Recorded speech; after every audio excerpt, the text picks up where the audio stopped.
Primeiro, pessoal, eu queria dizer que é uma honra estar aqui, né? Uma alegria imensa. Assim como Armando, Valença, também sou filho da casa, né? Estar aqui na Faculdade de Economia, agora na posição, atuando no governo do Estado, tem um sabor diferente. Então é uma alegria imensa estar aqui com vocês nesse dia, né? Espero que vocês aproveitem o evento, aproveitem os espaços também que vão acontecer, as discussões que vão acontecer lá no CAB, é importantíssimo, né? A gente vai falar de temas interessantíssimos aqui para o governo do Estado, certo? Então, na minha temática, ela não tem necessariamente muita aderência com o tema do evento, mas eu achei que é importante trazer algumas discussões, principalmente do que a gente está se falando hoje em dia de ciência de dados. Então, eu acho que é interessante a gente ter um pouco dessa discussão do que a economia pode contribuir com a ciência de dados e vice-versa, né? E como aplicar e como a gente desenvolver algumas técnicas no setor público, né? Quais são essas perspectivas. Então, eu vou focar aqui nessas perspectivas da ciência de dados para o setor público e o papel da SEI, né, nesse ecossistema de inovação com dados no governo do Estado, certo? Eu trouxe essa frase que talvez alguns de vocês já devem ter ouvido por aí, visto por aí. Ela é desse autor que é famoso na área de estatística e administração, que basicamente é um resumo do que a gente fala sobre por que a ciência de dados tem crescido, tem se tornado tão relevante, né? A gente costuma dizer que em Deus nós acreditamos, nós confiamos, todos os outros devem trazer dados. Então, os dados estão se mostrando aí, aquele velho clichê de falar que os dados são o novo petróleo, né, a nova informação, essas tecnologias que estão surgindo, são bastante inovadoras no sentido de trabalhar com grandes volumes de dados cada vez maiores, né? Então, mas o que a gente vê por aí, principalmente na economia, é uma versão alternativa dessa frase, né? Que em economistas nós acreditamos e todos os outros devem trazer dados. Então, por que a gente considera que outras áreas devem trabalhar com dados e não a economia, né? Então, a economia deve sim trabalhar mais do que as outras até, trabalhar com dados no seu dia a dia, no seu fazer. E por que a gente acha que é interessante a economia se inserir nesse ecossistema de ciência de dados, né? Trouxe aqui, vai ficar difícil para ler, porque acho que a resolução não está ajudando, mas eu trouxe aqui um compilado de algumas matérias falando sobre a importância da ciência de dados e como os economistas podem contribuir nessa área, né? Então tem aqui, né, essa matéria, esse ensaio do jornal Nexo, que recomendo a quem não conheça, quem não conhece a conhecer, né? É um jornal bastante inovador no sentido tanto da parte de visualização de dados, eles têm um trabalho de jornalismo de dados bem intenso. E eles também têm um viés assim mais aderente ao que a gente entende hoje de jornalismo mais inovador, né, na parte de dados. Então, eles falam aqui nesse ensaio que habilidades de análise e compreensão no contexto econômico e empresarial capacitam profissionais a desempenhar papel fundamental na obtenção de insights valiosos e na contribuição para a tomada de decisões informadas. Então, o economista ele tem esse viés, esse caráter de fazer essas análises, desses insights, e trabalhar com dados dá mais poder ao economista na hora de fazer essas análises e esses insights, né? Junto a isso, as faculdades estão mudando um pouco o seu formato, né? Algumas faculdades estão revendo os seus currículos para abarcar matérias de disciplinas de ciência de dados, inteligência artificial, algoritmos, né? A gente vai ter aqui mini curso de Python no evento. Então, acho que é importante também a Faculdade de Economia aqui da UFA pensar um pouco nesse aspecto, né? Trazer essas questões que são inovadoras, são na fronteira do pensamento do aprendizado de máquina, de inteligência artificial, que é, na minha concepção, o futuro do trabalho do economista, certo? Tanto é o futuro que a gente vê posições de liderança dentro da ciência de dados sendo ocupadas por outros economistas, né? Então tem aqui o cientista-chefe do iFood, ele é um economista.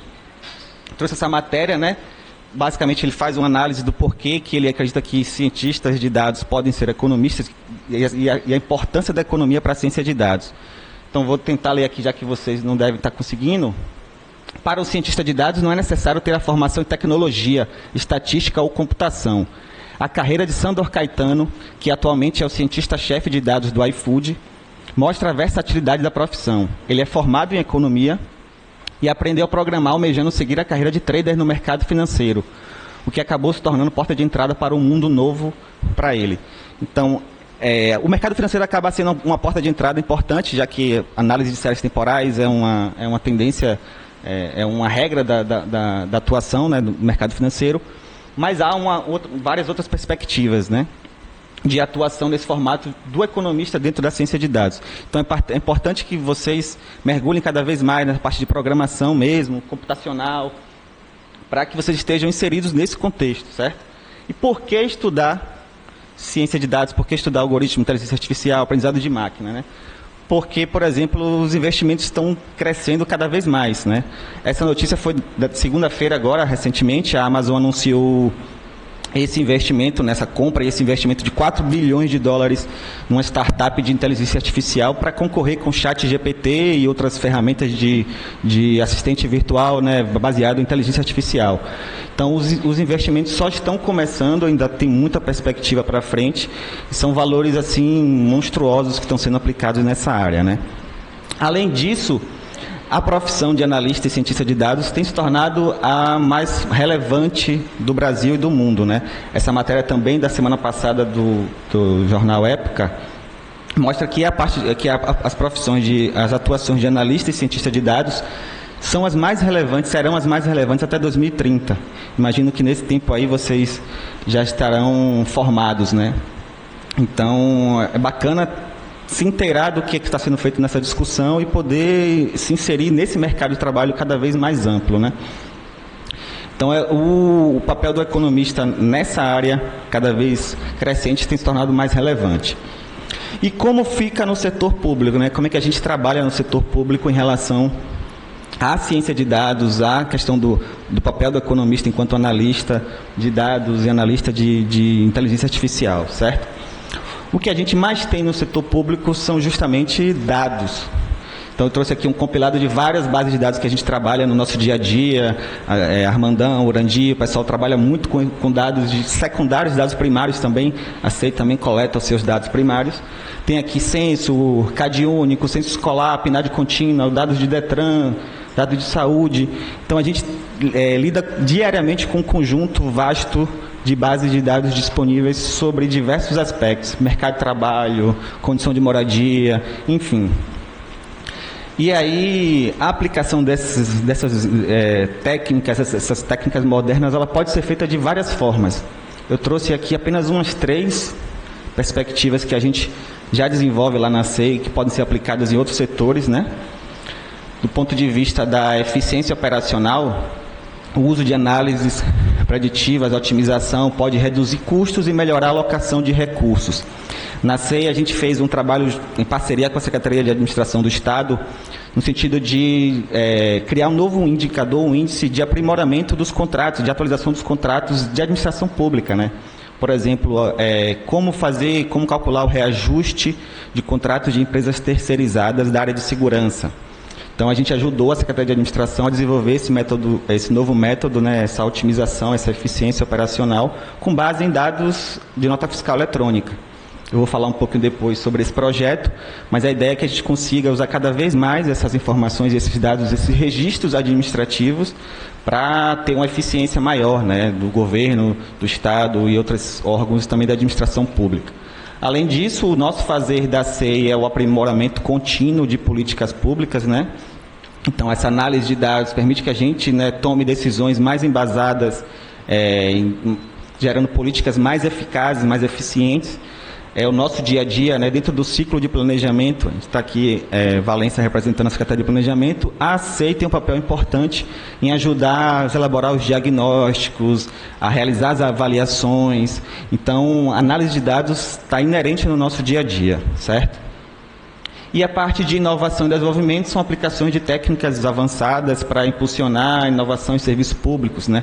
Então, a gente está concorrendo aí recentemente a um edital do FINEP para financiamento de um centro de inteligência geográfica e ciência de dados, que, se formos contemplados, será um edital de 25 milhões de dólares para a gente fazer a aquisição de supercomputadores para ajudar a gente a fazer análise de sensoriamento remoto, enfim, uma série de análises para questões de uso do solo, a parte de ciência de dados também, lidar com bancos de dados de grande volume, né, Big Data. Então, a gente está trazendo também esse viés de inovação aqui para o governo do Estado, certo? E o setor público, ele tem esse caráter de ser mais experimentalista também, né? E como a CEI se insere nesse processo, né? Como eu falei, a CEI está dentro do ecossistema de planejamento. A gente tem Recentemente fomos alçados à categoria de ICT, né? Então somos uma instituição de ciência e tecnologia. Assim como a UFBA e outras universidades, a gente não tem o braço de ensino, mas a gente tem um braço de pesquisa e extensão. Então, dentro desse braço de pesquisa e extensão, a gente tem alguns grupos de pesquisa, né, que fazem pesquisas na área de ciência de dados, de inteligência geográfica, enfim. Esse aqui é o nosso grupo de pesquisa ligados à parte de ciência de dados, né, o C-Data Lab, que é o nosso laboratório de dados. A gente ainda está constituindo ele formalmente, os integrantes.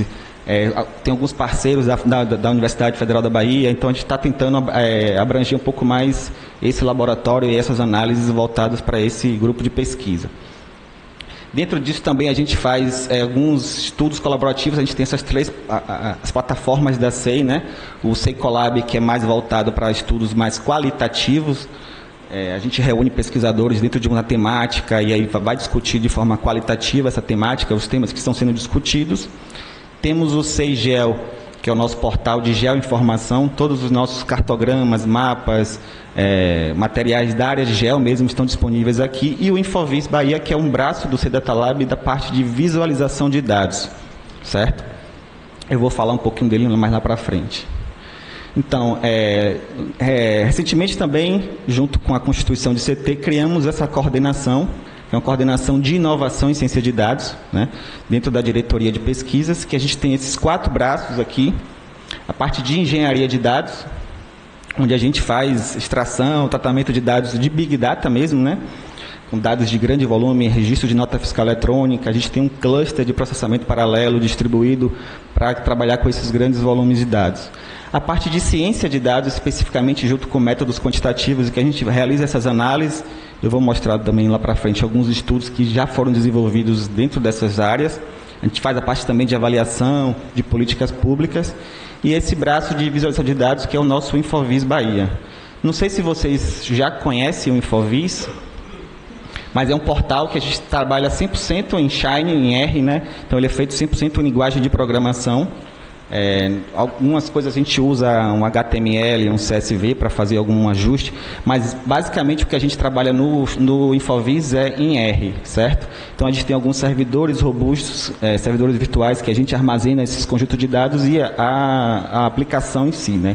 Então a gente desenvolve esses aplicativos, coloca nesse portal e hoje a gente tem disponíveis esses 8 aplicativos aqui na área de demografia, segurança, PIB. O Observatório de Ciência, Tecnologia e Inovação do Estado está também na nossa plataforma do Infovis. A gente tem um painel também de acompanhamento de dados dos ODS, né, os Objetivos de Desenvolvimento Sustentável, com foco nos dados da Bahia.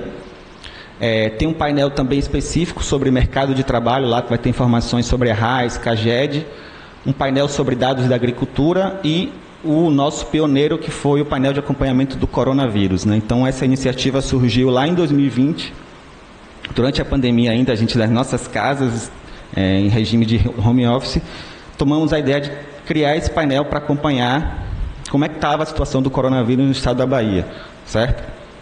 Aí, a partir dele, foi que a gente conseguiu discutir outras formas, outros painéis de demografia, que a gente já incluiu, por exemplo, dados do Censo 2022, né, dados que já estão disponíveis, dados de população por município, já estão lá. Então, por exemplo, eu trouxe aqui o painel, um extratozinho do painel de segurança pública, né? Nesse painel de segurança pública, a gente, por exemplo, tem dados sobre alguns crimes contra a vida e crimes contra o patrimônio, roubo a ônibus, roubo de carro, enfim. Que a gente consegue ver espacialmente como está distribuído esses dados por áreas integradas de segurança ou por bairros de Salvador e outras regiões. Então, a gente tem aqui para o interior, para a capital e para a região metropolitana de Salvador. Temos também aí um calendário de crimes que a gente consegue ver quais os dias da semana que mais acontecem esses crimes. A gente pode filtrar também esses delitos, quais são esses delitos, homicídios, feminicídios e outros crimes, né? Eu recomendo vocês darem uma olhada nesses painéis, é muito interessante para entender um pouco mais a dinâmica da segurança pública e outros temas que a gente aborda lá, certo? Então, como eu tinha falado, temos também esse cluster, esse ambiente de processamento de grandes volumes de dados. Então, atualmente a gente tem mais ou menos esse formato, que a gente tem um data lake, onde nossos dados são armazenados, os dados brutos, né? A gente processa esses dados através desse cluster de processamento usando o framework do Spark, certo? Em que a gente tem 6 servidores virtuais com 60 cores e 65 GB de memória RAM. É um canhão, digamos assim, né? Quando a gente fez a configuração desse ambiente, a gente teve contato com algumas empresas da área e a gente tem pouquíssimos casos de clusters nesse formato que a gente tem aqui, bem robusto, certo? Então, a gente processa aqui os dados de, por exemplo, nota fiscal eletrônica, são volumosos, extremamente volumosos dentro do Estado. Do cluster, a gente puxa esses dados, processa, gera visualizações usando R e Python, né? Nossa equipe tem essa expertise em fazer programação via R, via Python, e todo o framework na área de modelagem também a gente está por trás das nossas máquinas lá na SEI, certo? A gente realizou e tem realizado diversos estudos, apresentações em seminários e eventos. Eu trouxe aqui um compilado dos últimos trabalhos que foram apresentados pela SEI em eventos diversos ao redor do país. Tivemos no SINAP a apresentação de um estudo sobre análise do preço do gás de cozinha entre 2002 e 2021, né, uma análise de séries temporais. A gente também apresentou o Infovis nesse evento, é um evento, um simpósio nacional de estatística e probabilidade. Apresentamos o nosso painel lá, o Infovis, fez bastante sucesso na apresentação. Tivemos também um desenvolvimento e apresentação lá na primeira conferência de políticas públicas e ciência de dados do Amazonas, do nosso modelo de estimação da população e idade escolar, né, baseados em registros civis. Então, para aqueles anos em que a gente não tem informação censitária, como você estimar a população e idade escolar e ajudar a Secretaria de Educação, as prefeituras a disponibilizarem vagas adequadas ao número à demanda escolar, né, ao número de crianças daquele município, daquela região. Tivemos também um aplicativo que a gente comparou os dados de Covid com os dados de busca por termos de Covid no Google. Então, a gente está usando essas buscas do Google para anteceder, né, os dados de Covid, usando isso como uma modelagem de previsão. A gente já percebeu que, por exemplo, há uma antecipação de 2 a 3 semanas, né, entre a busca pelo termo e a apresentação dos primeiros resultados de sintomas. Então, é bacana, é um trabalho que foi bem elogiado, a gente apresentou também no seminário. Tivemos também alguns artigos publicados, né, recentemente na Bahia Análise de Dados. Publicamos esse estudo sobre a pobreza multidimensional a partir de dados do CAD Único, né? Não sei se todo mundo conhece o CAD Único, mas é uma base de dados do Bolsa Família e outras políticas assistenciais do governo federal. E é uma base de registro administrativo, então tem muito lixo nessa base, muita informação imputada mesmo, então a gente tem que fazer um trabalhinho de fazer a limpeza, tratar esses dados direitinho, então é um pouco trabalhoso. Mas desenvolvemos esse modelo aí para avaliar a pobreza multidimensional na Bahia, né? Antigamente esse método usava os dados da PNAD, antes da PNAD contínua. Com a PNAD contínua e algumas alterações de questionário, não foi possível manter esse cálculo para novo formato da PNAD contínua, então adaptamos para usar os dados do CAD Único. Então já foi publicado e está lá disponível na nossa Bahia Análise de Dados. Tem um outro trabalho também que foi feito usando dados de coleta primária, né? Fomos nos mercados medir quanto uma maçã pesa para poder compor nossa cesta básica, né? Na lei que estipula a cesta básica, esses dados de consumo diário de frutas são por unidades. Ele recomenda o consumo diário de X unidades de frutas, mas a gente sabe que nos mercados disponíveis a gente trabalha com o quilo das frutas. Então, como fazer essa adaptação de quantidade para quilo? Tivemos que ir a campo, coletar e medir quanto pesa de fato uma maçã. Então, fizemos também uma análise estatística robusta sobre esse peso da maçã, né? Fizemos um experimento de ir a campo mesmo, medir, coletar e tal. Um trabalho que foi conduzido lá pelos nossos estagiários e foi apresentado no Encontro Baiano de Estatística, certo? Mas a gente também tem as nossas publicações, né? Lançamos em 2020, se eu não me engano, essa Bahia Análise de Dados voltada para Big Data e políticas públicas.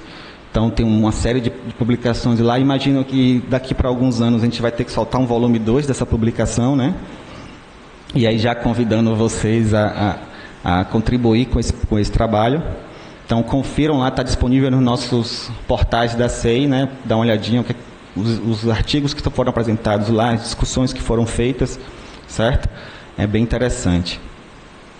E eu vou falar agora rapidamente sobre os novos projetos que a gente tem desenvolvido, né? Esse talvez seja um projeto mais robusto dentro da diretoria de pesquisa, dentro da SEI, que é justamente o projeto de nota fiscal eletrônica. Fizemos um acordo com a Secretaria de Fazenda para que a gente pudesse receber os dados de nota fiscal eletrônica.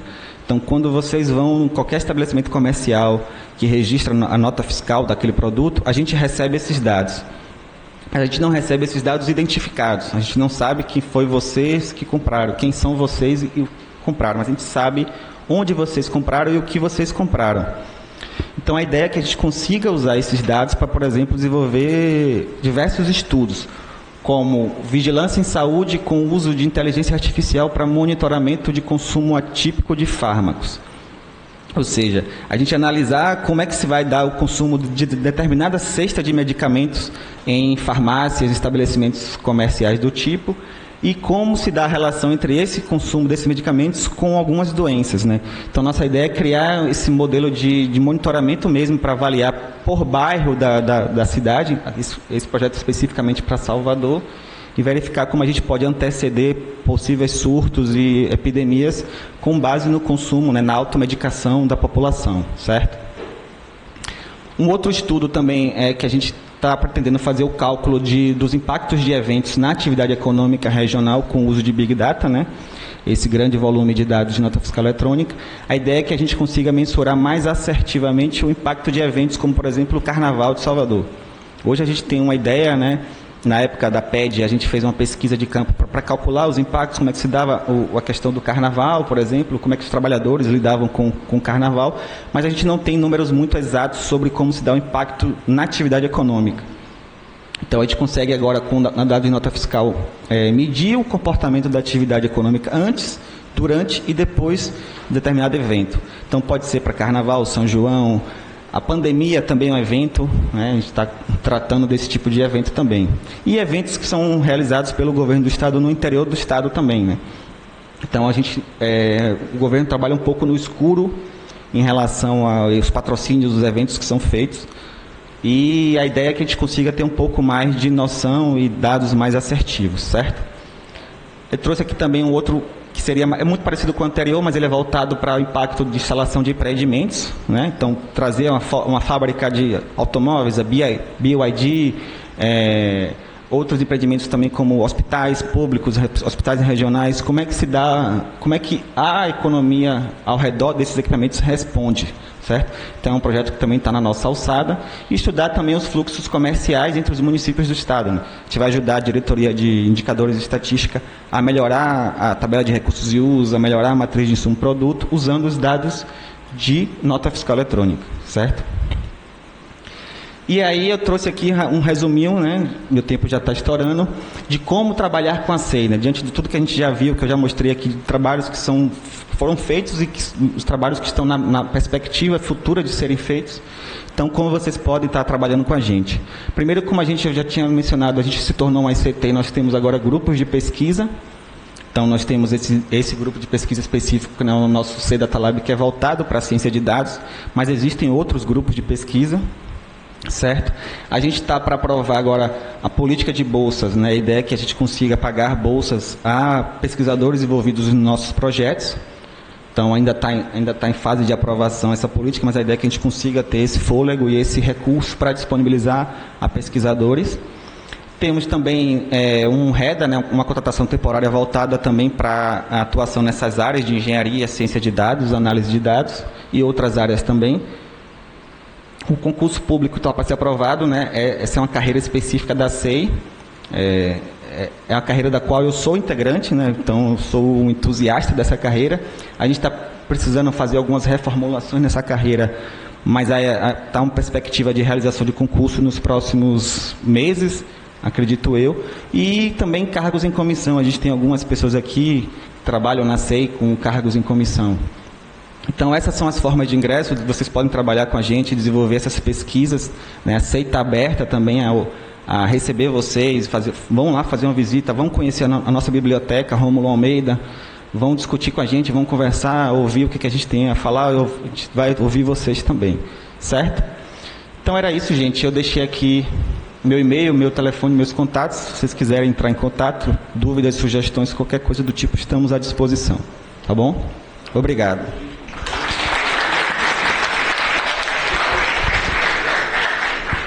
Bom, agradecer a Rodrigo pela palestra e abrir, a gente tem um espaço aqui para umas 2 perguntas. Quem quiser fazer as perguntas, aí Rodrigo está aqui à disposição para poder tirar as dúvidas.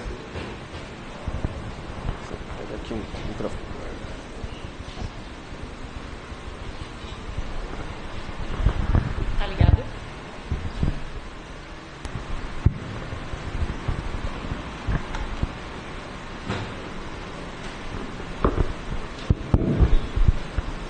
Bom dia, pessoal. Eu sou Humberto. Rodrigo, eu gostaria de saber de você o seguinte: você mencionou aí na sua palestra que vocês estão trabalhando com índice de correção, né? Vamos dizer assim, indexador econômico. Eu gostaria de saber se o governo do estado ele já tem em mente a criação de um indexador econômico fixo, ou isso varia de acordo os contratos a serem feitos, e também qual índice que deveria ser adotado na correção de receitas do Estado e despesas do Estado, entendeu? Porque eu trabalho nessa área e eu gostaria de saber se existe já alguma coisa a respeito sobre isso. Bom dia, Humberto, né? Na verdade, este trabalho que eu apresentei especificamente foi para ter um reajuste, né, um índice para reajustar os contratos de empresas terceirizadas. Então, dentro da Secretaria de Administração, elas fazem contratações diversas, né, serviço de segurança, de serviços gerais, enfim. Como esses contratos eram reajustados anteriormente? Era pela convenção coletiva que você estipulava um valor lá que o salário do trabalhador deveria ser aumentado. Mas, além do salário do trabalhador, essas áreas também atuam com diversos equipamentos, né? Colete, armas, munições, apito, fardamento, né? Então, a gente foi, através dos dados de nota fiscal eletrônica, verificar como é que se dava o preço desses produtos no mercado. Que a ideia é que a gente fugisse um pouco daquele valor tradicional que é ofertado por serviço público. Geralmente a gente sabe que está um encarecimento desses produtos, certo? Então, a gente está também desenvolvendo, dentro desse projeto de nota fiscal eletrônica, um índice de preço ao consumidor específico para os municípios, né? Como a gente consegue ter acesso aos dados de consumo dos municípios, até por bairro, nossa ideia é que a gente tenha um índice de preço, hoje a gente calcula apenas para Salvador, né? Mas a ideia é que a gente consiga ter esse índice de preço para regiões, municípios, enfim. Há também a perspectiva de expandir o nosso cálculo da cesta básica para outras regiões também. A gente está com parceria com a UFES e com outras universidades estaduais. A ideia é que a gente consiga expandir isso para outras regiões e municípios. Com relação ao reajuste da parte financeira, fiscal que você falou, eu imagino que a Cefaz já esteja trabalhando nisso, né? A gente consegue esses dados de nota fiscal eletrônica da própria Secretaria da Fazenda, né? Então, a Cefaz tem um setor específico também, eles mandam diretores, coordenadores, seus técnicos para fazer cursos de ciência de dados. Então, tem um campo de atuação bem vasto também na Secretaria de Fazenda para essa parte fiscal, certo? A gente na SEI não trabalha especificamente com a área fiscal, temos o pessoal lá que trabalha com dados de finanças públicas, mas a perspectiva de índices de reajuste de receitas e tal, quem trabalha com isso é a Secretaria da Fazenda, tá bom? Bom dia, gente. Bom dia, Rodrigo. Bom dia. Me chamo Karine Damasceno, sou cientista social da Universidade Federal da Bahia e tenho feito o caminho da especialização em ciência de dados. E aí, fazer algumas perguntas, né, principalmente com relação aos estudos de impacto. Você trouxe aí mais ou menos a estrutura que o governo do estado usa. Eu gostaria de perguntar quais são os softwares, né, de análise mista, pensando que há essa necessidade, né, de intercalar as duas metodologias e pensando um pouco na atuação da CIMA, mas principalmente com a SEI, dentro dessa base aí para estruturar as pesquisas. Como é que tem sido feita, né, as estruturas, as modelagens das pesquisas de impacto, principalmente no que tange, né, as transições energéticas e as questões com relação aos direitos, principalmente. Bom dia, desculpa, seu nome eu não escutei. Karine Damasceno. Karine. Bom, Karine, sobre esse projeto de cálculo de impacto, nosso foco é o impacto econômico da movimentação regional, certo? Movimentação econômica regional. Então, a gente está analisando dados de consumo, nota fiscal eletrônica. Nosso viés é mais quantitativo, de medir esse impacto através da análise de nota fiscal, como se deu o consumo antes, durante e depois de determinado evento. A gente utiliza esse framework que eu falei de análise de Big Data, né? O Spark, através das suas APIs lá para R e para Python.